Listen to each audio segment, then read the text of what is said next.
it's all artificial with Joey. Like even his funeral is artificial. Exactly. And then everyone passes through, and then the coffin closes, and it's actually a trash compactor, and it just and it smushes him, and then the priest like comes and he like has this hunk of metal, and he's like, "Here you go."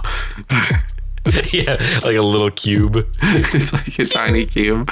He's like, press this button and you'll hear the core of his character. It's like, I'll always love you. It's like so fake.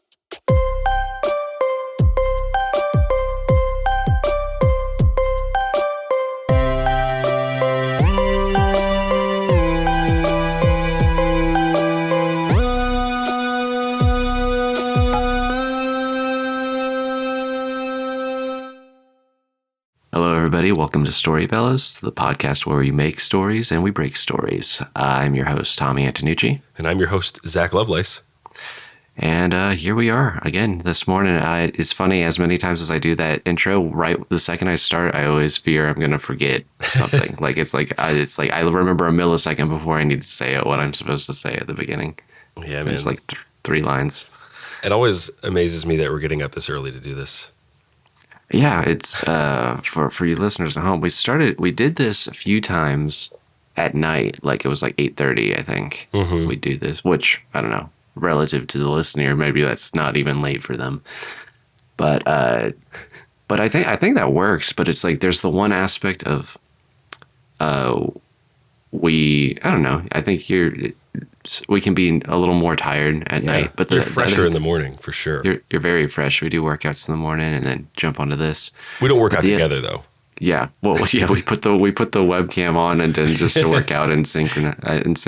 But the other thing is, we were talking about how we're just prone to keep going. Like we'll just keep talking throughout the night, and like it will be hours go by. Yeah. And this forces our hand because we have to go get ready for our days. Yeah, my baby wakes up, so it's like I gotta just go get her. You're like, hold on, baby. I'm recording a podcast. This is the best part of the story. But Zach, how are you doing this week? I'm doing good. Beating a little bit of a sickness, so if there's like a lower octave in my voice, then you know why. I have some snot in my head. All the audience is like, we love your sick voice. You need to stay sick. Your sick voice like gives me goosebumps. And then you have to like that'd be a funny story. This podcast guy who finds no success until he gets the flu. And then everyone loves his voice, and then he gets better, and he has to keep trying to get sick so that he can keep his please goes to the sick ward.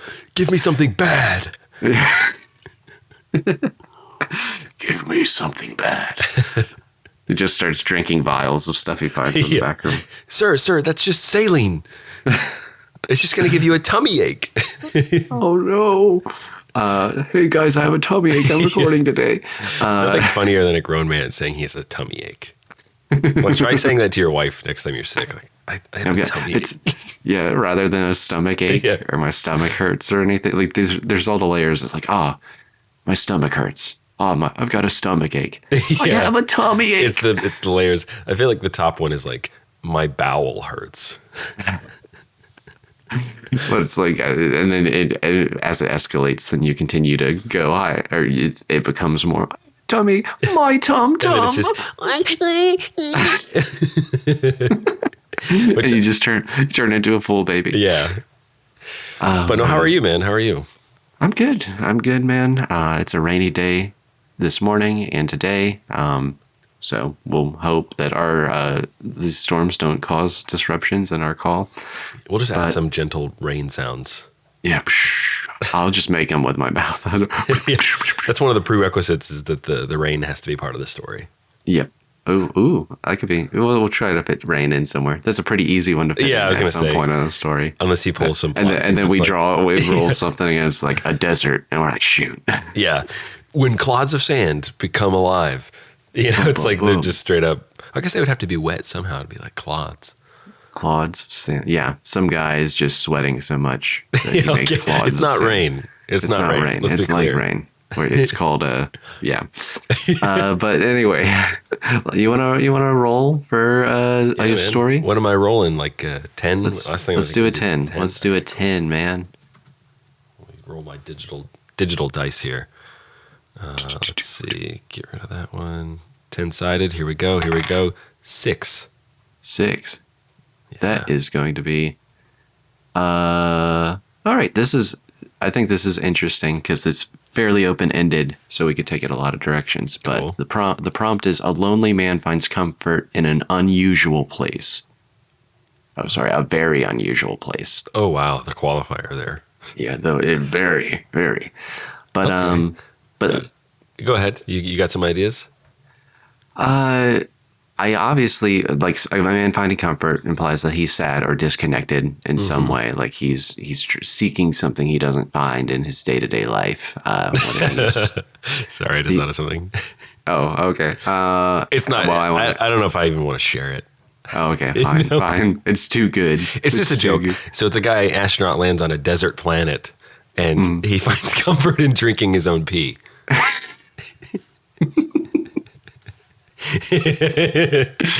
I don't know how you get a feature out of that one, I don't know.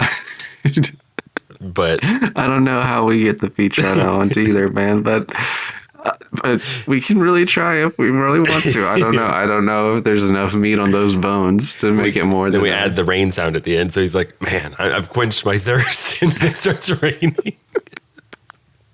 That's the end. That's the end. It's an 8-minute short that's just an uninterrupted sequence of him drinking his pee in his little space hub. Yeah, exactly. He drinks it out of his helmet. He just He just, fills his helmet and then just. see, I was just imagining it's even sadder if he's just in a spacesuit. There's no like space hub, and he just some reason has a button on That his allows him to suit drink his own pee. that he's like, and then he hits the button, and then his helmet like fills with urine. You have and to then he drink your drinks way it. out of it, basically. Yeah. No, that's funny. And then the credits roll. A Zach Lovelace production. There you go. It's a classic. All right, guys. That was our show. Thank you. Thanks for coming in. And We're the StoryFellas, and we broke this one. And we're really good at what we do. All right, let's talk about a guy who seeks comfort. I feel like this could be a dramedy, kind of. Yeah. I feel like it could be a drama, like the stakes are kind of real. The situation is Totally. real, The but it characters could be are kind of a exaggerated. ridiculous Yeah. place. Or you could take it full drama, obviously. Like a simple thing is like, I don't know, an old man who's sad or mourning his wife. I'm just Totally. spitballing here. Like finds comfort. Like he goes to this park and then this befriends some kids or something like that. Like that's not super interesting to me. Like I I'd think rather the do very something. is what we really need to zero in on. The very unusual place. I feel like making the place comical, like making it like a weird place, like a I don't know. It could like something equivalent to a Chuck E. Cheese or something that's like what that. I was thinking. Is like making it absurd. Yeah. Or like or what about a broke down like amusement park? Or Okay. something like that. Kind of like a Five Nights at Freddy's kind of thing. Yeah, but it's like rather than a horror, I don't know. It's like I guess it's just as my question. My question always stands: how magical do we want to make it? Because we couldn't make it like he. That's true. I'm kind of. Have you seen Midnight in Paris with Owen Wilson? I love it. I feel like something like that vibe, like where it's like he has his life, his normal life that he's like not thrilled with, and then he kind of goes to like something that becomes this magical thing, and like he learns his lesson, yada yada, through that. Yeah, I like that. This is definitely. We were talking off podcast about this. My remasculator meter is blowing off the charts right now. Apparently, I really like stories that take pathetic Paul Giamatti type characters and then re-imbuse them with their masculinity. Yeah, and we've told a couple, and this naturally fits that It does. stereotype. But what if we changed it? What if we, instead of a lonely man, we could make it a lonely woman? I was going to say, yeah, let's do that.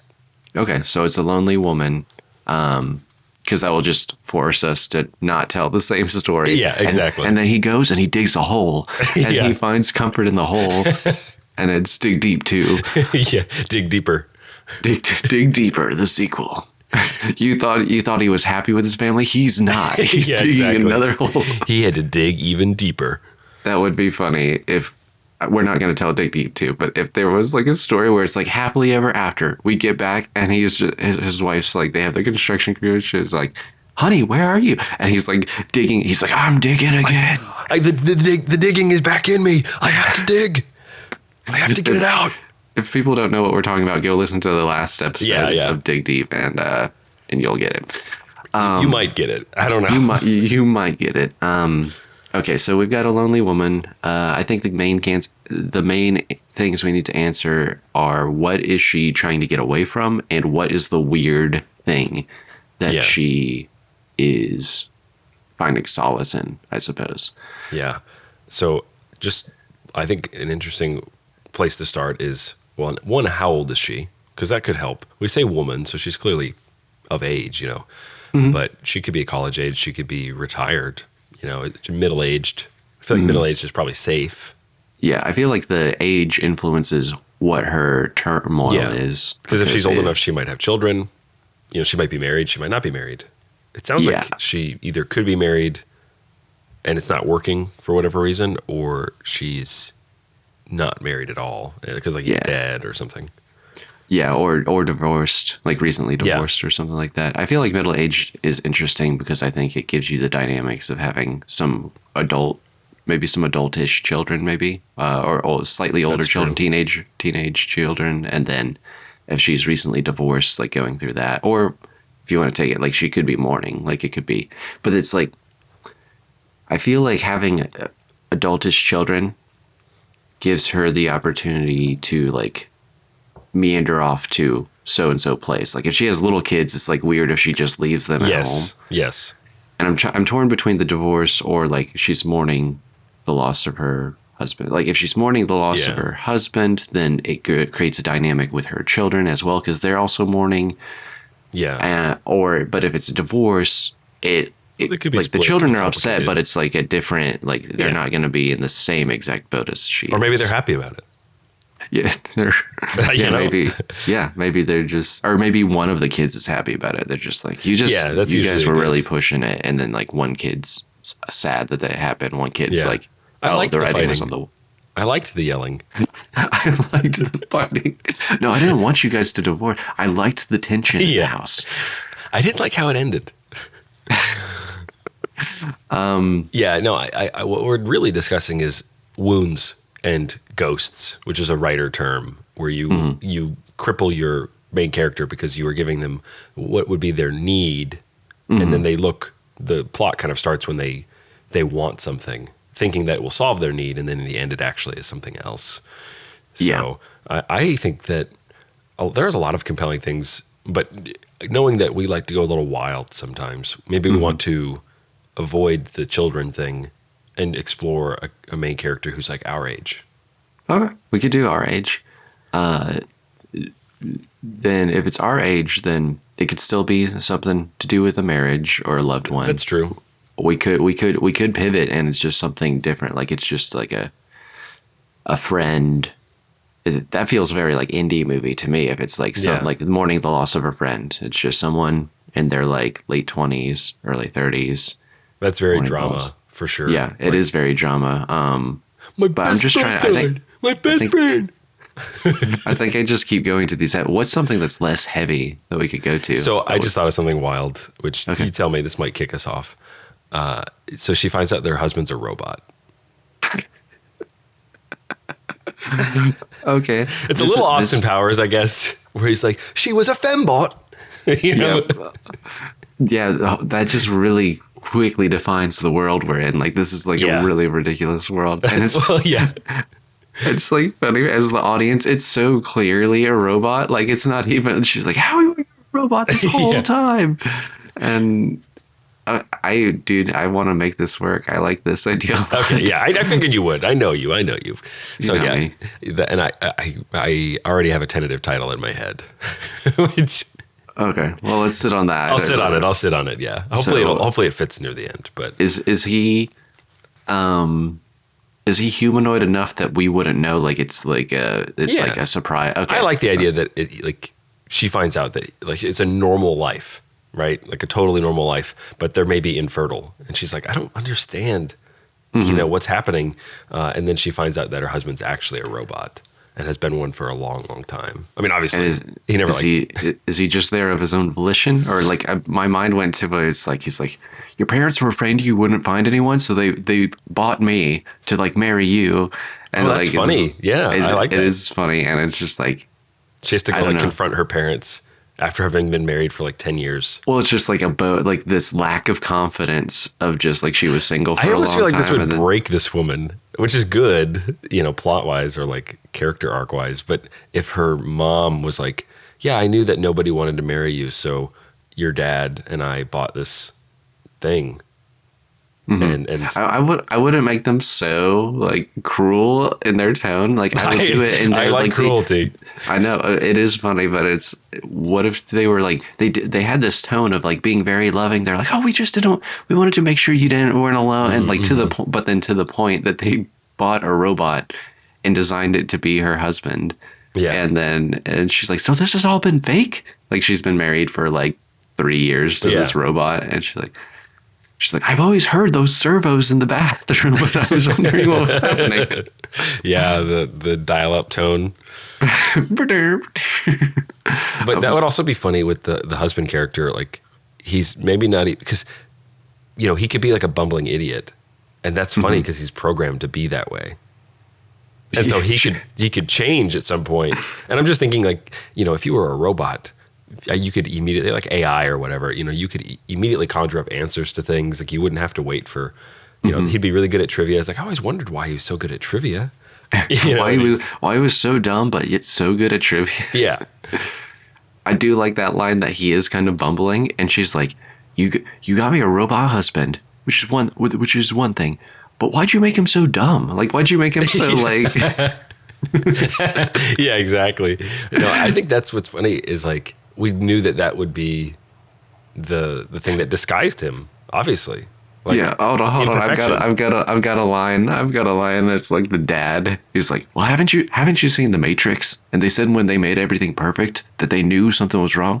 So we made him a screw up so you wouldn't guess that he was a robot. I like that. Yeah. I like that. Yeah, it's imperfection. That's a good theme too. Is like, she's going to go back into the dating market and have to confront herself. Yeah. Well, I think the real story is between her and her parents, though. If it truly was her parents that did it. It could be. I feel like this is like a story about her finding like real connection. Like I feel like the parents are this like weird springboard, like half antagonists in the background. But like we can see where it goes. It could be confronting an alternative. Early on, I think just offering this as an alternative, because I think it frees us up to go different places. Is that there's just a company out there that makes these robots that it's like trying to solve a loneliness problem, and it is like selling it to the government so that people, have less issues. Basically, like they're better citizens because they are, less lonely, basically. And so there's just a select few. So that's kind of insulting to her. Like there's this company, and then she can go and like confront this entity. Like she kind of goes up the chain.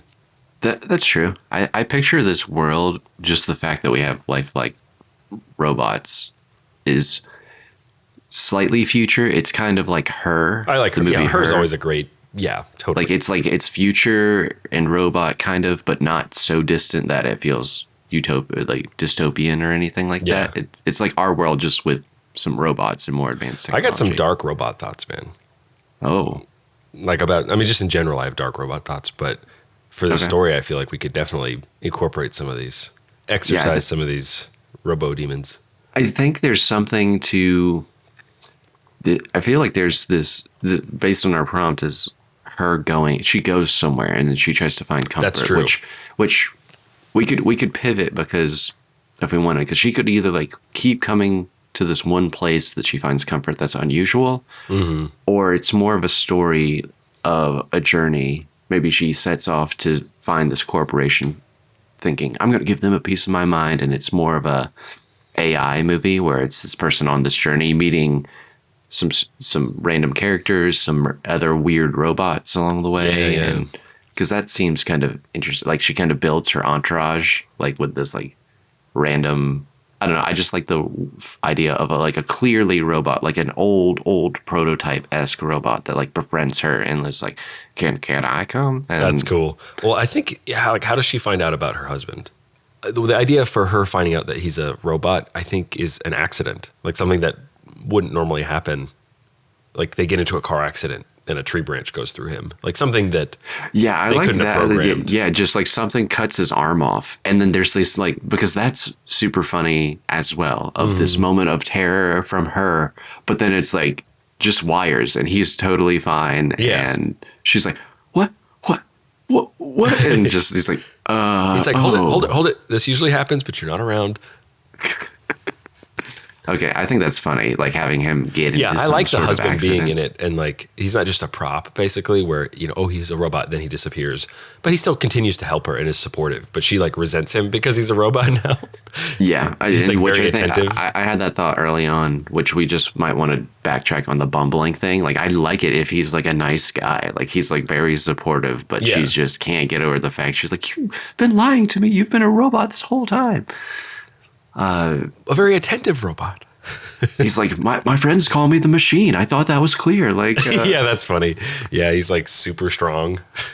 and then like there's like okay, I'm just thinking of these scenes that I don't know if would work or not, but like his guy friend comes over and like, and then it's like, hey man, and she's like, did you know he was a robot? He's like, yeah, I knew for a long time. I'm sorry you had to find it. She's like, are you a robot? And she like stabs him in the shoulder with Yeah. a fork, and he's like, oh, and he starts bleeding, and just like a little bit. Like, I just like the idea that everybody knew but her.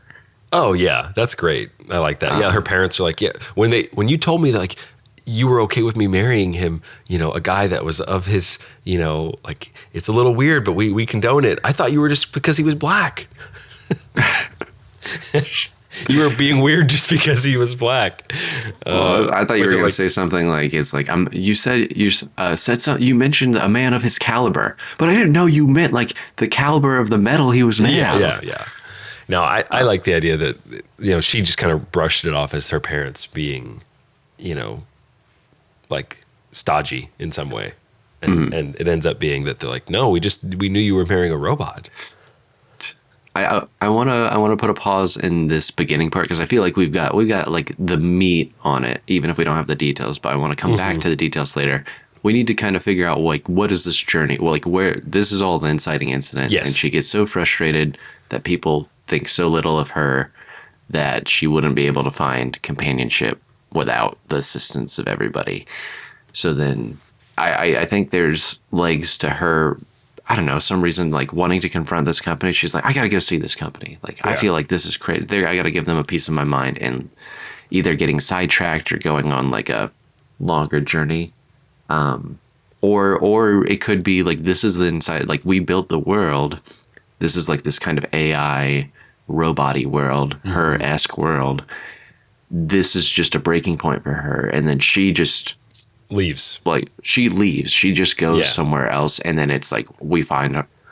She doesn't really have a destination as much as she goes somewhere, and that's where the story. She takes finds place. a real town, or tries to find a real group of people, probably falls in love while she's there. I think it's almost Truman Show-esque kind of arc here where she's like, I've always wanted to go here, but my husband's always been like, my husband's afraid of flying. But then I find out that he's just a robot. Like, He can't get through the metal detector. yeah, exactly. Yeah, like that type of thing is kind of interesting. And then you get into this larger, who knows you better, you or the algorithm, which I think is an interesting theme. Like there's a mother. I like that a lot actually, because it is, as much as we don't want to admit it, our algorithms know us so intimately on Yeah. our social media and stuff, and like where it's like, does she want to deal, as frustrated as she is, would she rather have just the comfort? Would she like to submit and yield to what everyone was saying, Yes. and yield to, oh, it's just comfortable to be known by a computer? Or does she want to risk the messiness of a real human relationship? Yeah. I'm getting rom-com vibes from this at this point, and sure. it feels like The Holiday with Cameron Yeah, Diaz. Like something like that follows that structure, but just in this like mildly sci-fi world. Yeah. Like she goes to get away. I like her meeting a Jude Law-esque character who's like, he's human, and he also is just like, yeah, these robots are kind of like weird. Like I always like, maybe he's Yeah. like an old school guy. Like he likes to use analog stuff, and he has like a typewriter, and That's cool. It's quirky. Yeah, like kind of this like quirky guy, and maybe that's the thing. Like her robot husband's like really nice and polished, but this dude is kind of bumbling, but like Yeah. very sweet, but like clearly not perfect. Clearly, like Yeah, needs you some could give him like a finessing. big flaw. We can make him really angry. I think it would be interesting in the inciting incident for her to. We had to thin it out a whole bunch because we thought of a lot of things, but for her to confront the manufacturer, and it's like, oh, submit your complaints here. It's this Globo thing, and Hmm. her whole reality has changed essentially. But if he worked there, that Yeah, would be kind of interesting. what if he was in the complaint department or something? Yeah, And then he's cynical. Obviously, he's in the complaint department. yeah, like he does like that's I think his character not loving the robot, like him working at this place, but I don't support this idea. Yeah. I like the human to human connection. It's just this is like the only job I could find. Yeah. I really like, this is jumping ahead a little bit, but that they are on two separate tracks, essentially. She is looking for realism, and he maybe, like at a certain point, he's like Cypher from The Matrix, where he's like, I'd rather live in bliss. Like, ignorance is bliss. I'd rather, like, he can't get around her flaws. Okay. Like, That's interesting. they become an item, and then, like, that's the kind of big betrayal, is he's just like, yeah. And that's actually, that's tied nicely to her, because that's why she was given this thing in the first place, because the algorithm had determined that she wouldn't be able to handle a real relationship. Who are you to decide? Who are you? I'm wondering how that gets reconciled though, because it feels like if we were telling a short, like if this was like an 8-minute short, I think Yeah. it could end with her with like being defeated and going back to her robot husband. If this was a feature, I think we have to give her more than that. She has to win and like Oh, I get know. I know. to the That was other side. probably more of the climax of the movie. Like, or not climax of the movie, but like second act slump, Yeah. where Okay, yeah. like stuff goes Where, wrong. what if he was that Oh, let's makes give me these people think- names, by the way. Yeah, let's I just go. realized we're pretty far in and we don't have names for them. How about the guy's name? The human guy's name is Pete. Okay, Pete's cool. I like Pete. And then we need her name and probably the robot husband's name at this point. I honestly, I don't know if it's sacrilegious. Probably is, but Peter, Mary, and Joseph. And You want let's to call them Peter, Mary, and Joseph? yeah, they're a band too. Oh, They're like a 1960s folk band. she can be Mary. Because I said Pete. Okay, Peter. And Joseph is the husband? Or the metal Or do husband? people say, yeah, Jesus, Mary, and Joseph is what people say. So Mary and Joseph. Peter, Mary, and Joseph. Yeah, okay, let's avoid the biblical references. No. Just short. It's Pete, Mary, and Joe. Okay, that's fine. Because I feel like if we had a Mary married to a Joseph, it feels really on the nose. Don't That's you think? true. That's but true. if it's just like Mary and then it's Joe or Joey, Mary and Joey. Like her husband, his name is Joey. Like the robot. The robot is Joey. Yeah. I think that could work. I think Mary is kind of there's something about Mary, obviously the movie, but there's also, it's like the classic girl name. Like Maria, I feel like is kind of the classic, but I'm always a fan, but I always get myself in weird territories. There's a little sidetrack here about naming characters. I tend to name my female characters something off the wall for whatever reason. Like, Can you give me an example? Give me an example of a crazy name. there was you're willing. there was a girl in my second grade class named Sutton, and I really like that name, Sutton. And stuff like that, like Harper. Harper is cool. I like Harper. It makes me think Harper Lee. Yeah, exactly. So, but I like those types of names, like names that, because I was doing this the other day. I was like, what girl name doesn't end in an A or like an E sound? Like Hannah or Mary. There aren't that many, and so that's why I like gravitate towards those names. That's true. Now, dude, this is the rest of the podcast. Just me trying to think of girl names that don't end in. Well, like something like Harper, obviously, like the sound. Yeah. Dagmar. Dagmar's a good one too. Dagmar. Yeah. But there's actually something character-wise that's unique. Like thinking this is related to our story, that giving her a name that isn't like someone else's name. She's not just like a stock name person. Like she does stand out even in name. Okay. So you don't want to do Mary then? No, No, no more Mary, even though that was your suggestion. I know, I know. I was trying to think of a title. I was trying to get like, I'm just jumping ahead, so that was my justification. But What about this is probably where, dear listeners, it's funny because this is probably where me and Zach differentiate. For the sake of our podcast, I think of names as placeholders because I think when I think of names, I actually spend too much time, more time than I then would we be probably able are to more do. alike than we think because I'm like really into the names too. Well, like I had Cadby as one of my names. Cadby's a great name. Let's And use it again. yeah, Cadby, Catalina, Catalina wine mixer. Oh, what about Caroline or something? Caroline's great. That's one that's not an A and not a E.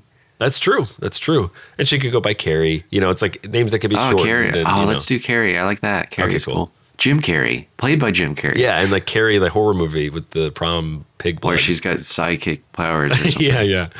I like that. So All Carrie. right, so we get Carrie and Pete. then Joe. Yeah, Joey's the metal. That's fine. Metal We'll man. keep Joey as the metal man. Yeah, because that's like a nice. Pete/Peter as the real dude. Yeah. I was going to say, I had the thought when you were saying this guy, like once like order and perfection. I got big vibes when you said that from Kevin Spacey in Pay It Forward. Like there's that. Yeah. Do you remember? Like he's very kind of particular, and he has that. I think he has a monologue or something at some. Yeah, he's burned, but then he has that monologue with like the boy's wife, where he's like I have a very organized life, and it has to be a certain way. Like he kind of has his like cookie cutter life, and he's not good at having stuff shake that up, but he's still caring and he's still loving, and it's not like he's not a pure jerk. I think making this Pete guy some level of OCD, like while she's trying to find like authenticity, he thinks he just wants something that fits the mold perfectly. Yeah. He wants, and maybe that's part of his development of him realizing like, oh, things get messy, and maybe that's down the road they reconcile or something. Thought. Just had a thought. You're feeding me all this stuff from the fertilizer in my brain. You're like, what if we did none of that? No. I think this gets us there. And maybe a cleaner way in the inciting incident is that she goes to the manufacturer, she confronts them. It's like a Hudsucker Proxy type world, the Coen Brothers movie with the hula hoops. Anyway, like kind of an Art Deco, like past futuristic thing. Okay. I haven't seen that, but I kind of like a retro futuristic vibe. Yeah. Okay. That's more like her too. Like her's trying to keep things really grounded. But she goes to the manufacturer, and it's like kind of a ridiculous complaint department, that type of thing. And she talks to some lady who has like a long cigarette thing, and she's like, honey, listen, you blah, blah, blah, blah, blah. She's just telling her like, you're according to your manufacturer's warranty. And she has it like printed out, and it's like 2 miles long. And she's like, right here. And she pulls like a giant magnifying glass thing in front of it. She's like, right there, that's the clause you're going to want to, blah, blah, blah. She's like, I want to help a pretty girl like you out, and she sends her to the replacement department. Yeah. And it's like where you find out that you've been duped. And this is how the government basically passed it, is like they can pair you with an actual person. So there are other like singles basically. And so they're like, they get there, and the person who's in charge is like, there's one guy left, and it's that guy. We haven't been able to marry that guy off. And that's the guy. And the thing is, he is a perfectionist. Mm-hmm. So it's like, he's like the person you don't necessarily want right out of the gate when you're coming off of a robot relationship. I picture it kind of like a Tinder-esque thing. Like I feel like it's weird if he's just there in a box. Like he's just like, they would just, I guess that's true. They just pair him up and like, you want to date, Yeah. Back in the day, people used these dating apps, and this is basically what that is. Yeah, exactly. If the robot thing doesn't work out, it's like this old man explaining it. He's like, if you want to go old school and you don't want a robot husband, we've got this kind of situation. But she like went her whole life without knowing she had a robot husband. I think that's just hilarious. Yeah, it's It's funny because it's like some people who just don't care that they have a robot. Like they know they have like this old man who's explaining. Exactly. He's like, I myself have a robot wife, and she still looks like she's 25. Yeah, And holy exactly. Like cow, she's not aging at all, you know. That's hilarious. I feel like that would be another telltale sign of just like. It's like at first I thought or Well, it'd be funny if that guy. It's just I now the movie's about this man that she meets yeah. this old man. He's like at first I thought my parents did the same thing to me, and I just thought I was like, man, I'm really letting myself go. She looks so good. She looks like the day I married her. And then it turns out 10 years later, I realized she's a robot. And you know what? That's even better. That's even better. No, I think that the whole corporation thing is really interesting. Having those types of like oddballish type. Again, it's like a Cohen type universe at this point. Yeah, it's very peculiar. I do like the idea of like maybe he's not the last guy there because I like Yeah, the no, I idea of agree. this scene where she is like in line with a bunch of disgruntled women who are in the Yes. same exact they're there for the same reason. It's like And they all did look your like parents her. also marry you off to a robot? Yeah. Yeah. I like the idea that they all look like her. Yeah. Like one of those scenes where it's a bunch of actors auditioning Yes. for the same role. It's like all They're all like sitting in a row, and then that's what's interesting about the like. There's this type of person is basically what we're saying that kind of falls through the cracks all the time, and I think it fits thematically too that she doesn't know herself, and yeah. like as well as this algorithm or company, whatever you want to call it. It's like she's kind of the robot in a sense. Like she's bit, kind yeah. of the plane. Like doesn't define herself or doesn't define who she is. So she's just kind of a stock person in the same way that these robots are kind of Yes, stock. she's an NPC robots. for sure. Yep. Wham, wham. All right, cool. So we've got this thing. She goes. Let me just hit on the beats Yeah, a yeah, little you're bit. good. We kind of. She's married. I think we start the movie in this inciting incident where she. I don't know. It would be funny if they're just like. It's just dream world. They're like having the nicest time. They're just dreamy eyes at each other, and then like his arm gets cut off or something, and then she's like, "Oh my gosh!" She's like, "Oh honey, it's fine. It's fine." It's like, "You're a robot, robot." And then we have the scene with the parents that they're just like, "Oh, it's like the Matrix. We need to make sure, whatever." They're just saying like, "We thought you might need this, honey." She gets mad. She storms off to this corporation, and or maybe that's the thing. The parents are like, "Honey, if you're really upset, here's the paperwork. Here's the receipt." And then she's like, "Oh my gosh!" And like she takes this receipt to give them a piece The of her dad like mind. has to dig around in the closet for the receipt. Where is it? Man, and he's getting all mad about it. And then the robot She's like- husband, She's like, "Joey, do you remember where I put yeah, and he's that like, receipt when we bought you?" yes, sir, it's right here. Da, da, da, da, da. Or it's like he prints a new one out of his mouth or something. Like Yeah. the manufacturer, you know, is like in my lower back or whatever, and it's like a unit. You open it up. He has a serial number, but it's a tramp stamp or something. Yeah, that's on funny. his. She's like, "That's your serial number? I thought you just got drunk one night and got a weird tattoo." Yeah, And I like then that. There's a good joke there in terms of like I what think, the numbers mean and whatnot. yeah, there's like a whole like all of this is clear comedy, and like you could sprinkle and pepper jokes throughout this entire thing. We're just trying to get the beats. But I would say that she goes to the manufacturer. She's complaining. She meets the woman that you said. She's like, "You're gonna want to go downstairs and talk to these Yeah, people." yeah. She goes to the thing. She meets the very excited old man who's like deals with the return department and is helping all these ladies like find like he's like, "Yeah, we have like a real guy match. Like these are real dudes Yeah. that you can match with." And then maybe she's like, I don't want to be like, is that I think she here's the rejects one their that- thing, like because to like exchange one algorithm for another, where they're like, hey, here's this pool of real people. Maybe they just say like, hey, there's a program where people like you, for people like you, and they just give her the information. It's not like part of the company anymore. That way, it's basically like an AA group for people who gotcha. are recovering, okay. like human spouses, human spouse recovery. You know. Okay, what if we pivoted instead where that's really funny. The idea of an AA is like, "Hey, my name's Benjamin, and I was married to my wife air quotes wife Yeah. for 7 years, and I found out she was a robot. Like, hi, Benjamin. Like, that's a really Yeah. funny scene, and it's like, So yeah, they go to that thing, and she meets the guy there. She meets yeah, Pete. yeah. I think, yeah. I just was realizing more and more that if she's upset about being set up by with a robot, I think she wouldn't jump to a dating app right away because it feels like it's just the Exactly. same thing in a lesser form.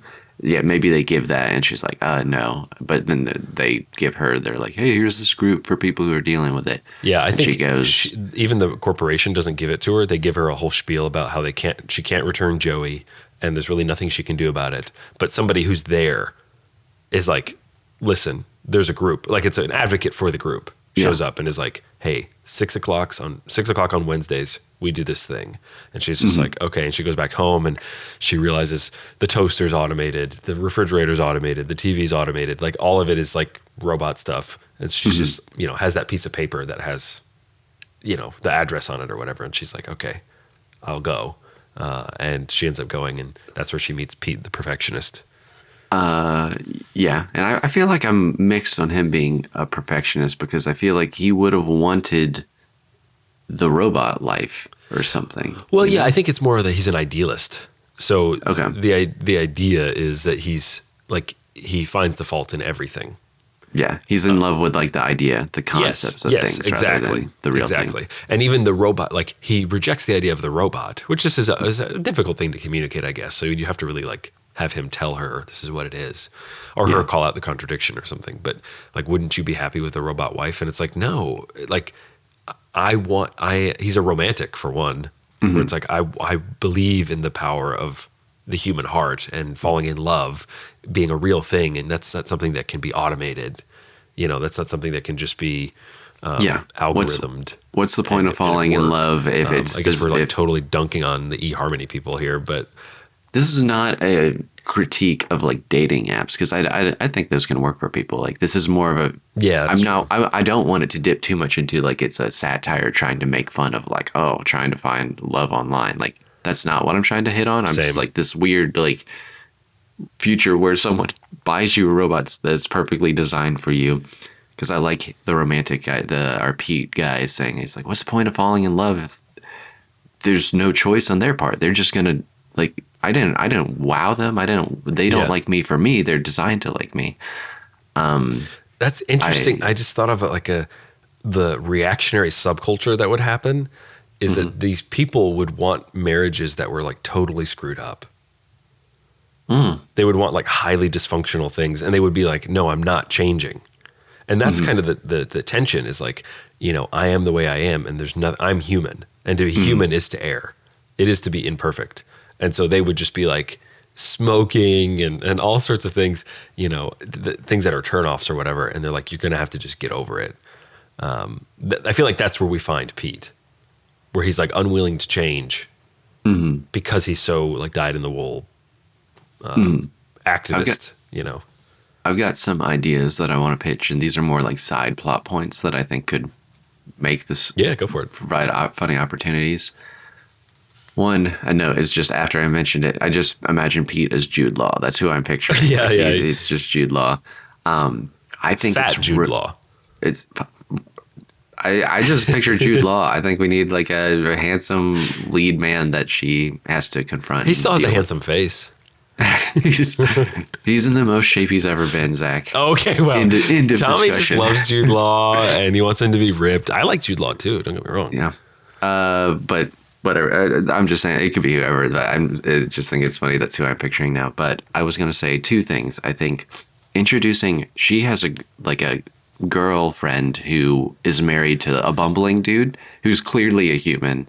Yeah, And okay. I think that's a funny contrast that like, she's like, I found out I was married to a robot. She's like, honey, I knew you were married to a robot. And just, Yeah. she's like, I wish I could afford one of those things. And just like, she's the contrast, like Yeah. just kind of saying like, it's not always like flowers and sunshine over Yeah. here. The other thing I think is really funny is like when you said she can't return Joey. Joey just lives in her house. Yes. And Well, and yeah. I imagine that this accident, like it cuts his arm off, and she's not proactive about fixing it. So like he's just always in her house, and he only has the one arm. Like he's like got Yeah. wires sticking out, and then because I imagine the scene where she like invites Jude Law or invites. Sorry, I'm not gonna stop calling him that. She invites Pete. Pete over, and like Joey still lives in the house. Like he lives in the cow, or like she like has him stay like sleep in the garage now that she knows he's a Yeah. robot, and he's still like very polite and very like friendly. But it's just like the marriage is over. But he's just this guy that lives in his house now because she can't return him or do I anything love with him. that. Yeah. That's some great comedy, like fertile ground. Yeah, I just think, and he's just like, "Oh, you must be Joey. I've heard, or no, you must be Pete. I've heard all about you." And it's like, "Oh, hey, That's a great, the interaction between those two is interesting because you have the perfect husband interacting with the suitor, the imperfect suitor. yeah." And yeah, and it's funny because it is the dynamic of Joey is perfectly designed for her, and then there's this kind of mild comparison from people of, or even if it's just Pete comparing, he's like, shoot, like this is who I'm up against. Like this guy seems like so nice, and I just imagine like Joey comes out with he's like, I made you guys some charcuterie, and like he's just like very Yeah. like giving and open and just like the perfect husband. And then I she's like like, the idea that, oh, go ahead.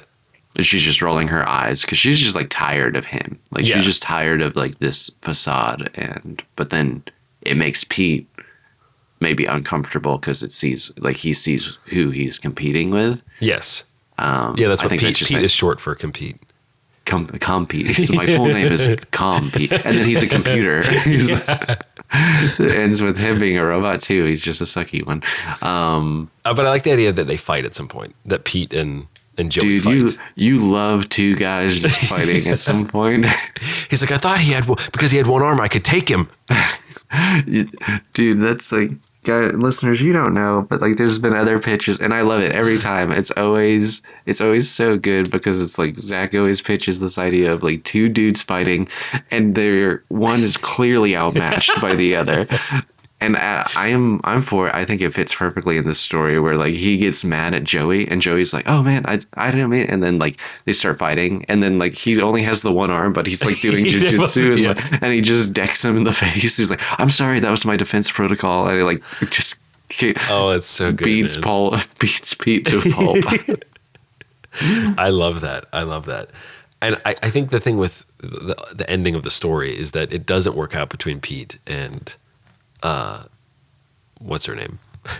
What did we name her? Caroline. Caroline. Okay. Between Pete and Caroline, or Carrie.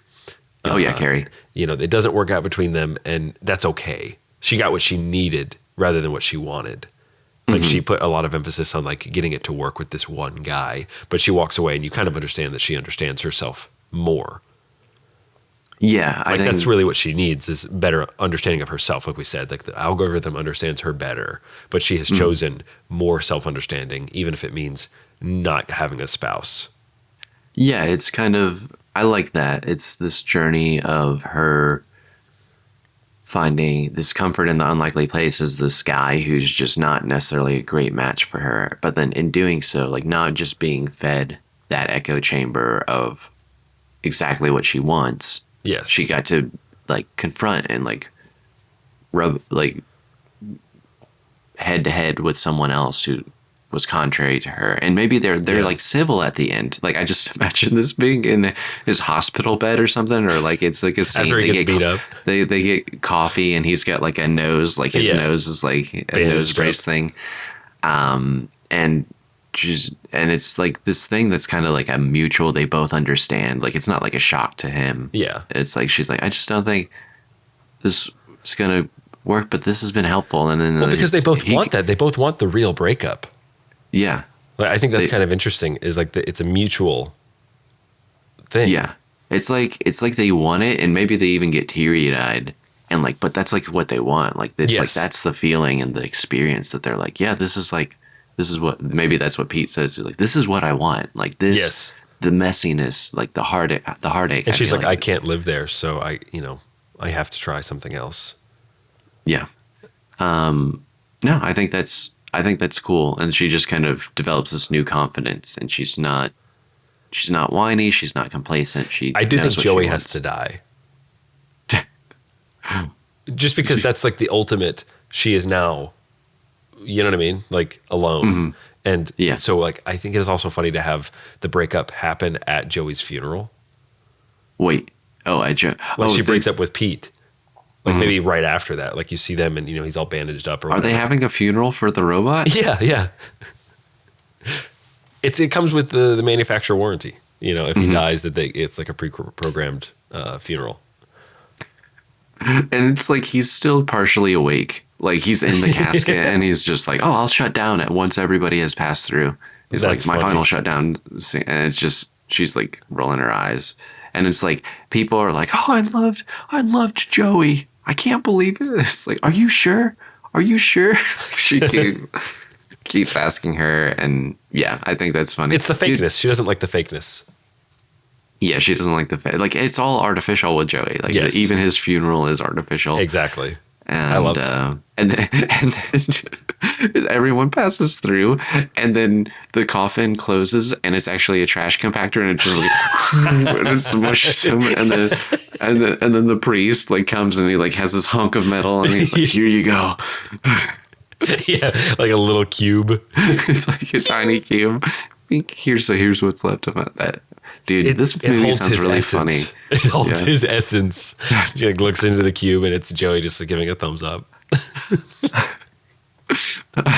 Even in his And it's like death, it's like press this button and you'll hear the core of his character. It's like, I'll always love you. It's like so fake. oh, dude, I love that. That's so funny. And then yeah, She and just then, throws it away, obviously. Yeah, and then she confronts Pete, who at Her some parents reason are at the funeral and they're like sobbing. she's comforting them. Yeah. She's like, "It's okay, guys." And the dad's like, "It was so much money." Yeah. Dude, this story is really funny to me. It I know is. there's like a lot, and I think that's natural for like a comedy because like there's a lot more jokes to hash out Again, throughout the it entire has thing. legs. I think it's like in the fertile ground thing. Like I can just sit here and think of jokes because the characters are so strong. Like what they want, and the world has enough texture to it that you're like, oh, okay, yeah, that fits. Like just the parents, like, they would show up to the funeral because they loved him, and the dad would say this was a lot of money. Like that, just all of that is in line with what we've already set up. They're again really strong backbones for these characters. Yeah, I think it's really funny. I know at the beginning you had a tentative title. Does it still hold true, or is it a little off brand? It's a little off, I guess. I thought of a better one, a way better one. Okay, well you're good with titles. I want to hear it. I've got something like real simple, but I feel like you've got something better. Okay, so the first one that popped in my mind was "I Hate My Husband." So Okay. that just seemed to fit, you know, just generally where she's at. But then thematically, I thought of a better one, which I would want to weave this in. You know, I think Pete likes old movies. He likes watching things on film. Again, he likes analog. And one movie that they watch together is "Some Like It Hot," the Marilyn Monroe movie. And at the end, it has a very famous line. This is Billy Wilder, by the way, one of the greatest writer-directors of all time. But he, at the end of the movie, I'll spoil it for those who are listening, but you probably have seen this scene and you didn't even know it. There's like, what is it? Two of the main guys they cross-dress with these like traveling jazz band show with all these girls, and they pretend to be women the whole time. So this movie probably couldn't get made nowadays, which is hilarious. But they end up like falling in love with Marilyn Monroe, but they're disguised as women, and she believes that they are women. So there's that kind of like thematic tie-in. Yeah. And then at the end, there's like a millionaire dude who falls in love with one of the men, thinking that they are a woman as well. And he like goes off with him in the end in this boat, and he confesses that he's a man. He's like, "I'm a man," and he takes off his wig, and he's like, "Well, nobody's perfect." And I like the "nobody's perfect" as the. Actually, that's really like the "Nobody is Perfect" is pretty good because That's what I was she's trying at. to I was trying to find some sort of pun or something that implied like robots or AI or something. But yeah, that would be good too. I'm sure there's plenty of like Like servos and spouses or something Yeah, like yeah. that. but nobody's perfect. I'm just imagining the rom-com of like her just being frustrated, and then this dude with like a ripped off metal arm like is like just standing there like with a thumbs up. He's, I'll always love you. I feel like Joey's played by Chris Hemsworth. Chris, like Thor. Thor, like fully ripped. Like I think that's perfect. Yeah, just like he's just super nice, super friendly. yeah, super hot. Yeah, super hot. He's like, I made you guys some scones. Yeah, yes, I love he it. like bakes perfectly, and he's like, Pete eats the scone. He's like, oh, why are they so good? Yeah. No, that's, man, it writes itself, dude. That is Yeah. when you know you found like a really good one. All right, are we want to tentatively call this one Nobody's Perfect. Yeah, I love weaving in classic film references, and I feel like that one actually fits really well. I like it. Well, we are about near the end, but let's hit our segment along the lines and see if we can come up. I know that we've tossed out a few different lines along the way, but I wanted to see if one or both of us could come up with a fun line. Yeah, you go for it, man, because I feel like I did the last episode, so I want to hear a line from you. This would be her friend who has the bumbling husband. Okay. And when they're just talking about it, that she finds out that her husband's a robot and stuff. And then her friend says something along the lines of, honey, I would take a defective model over this guy over here. I like that. Thank you all for listening to StoryFellas, a part of the Pemmican Studios podcast network. Check out our show notes for bonus material, links, and more. To find out more about our current projects, send us messages, and suggest ideas for the show, go to StoryFellasPodcast.com. If you liked what you heard, share the show with a friend. Word of mouth is the best way to grow this community. Until next time, go make and break those stories.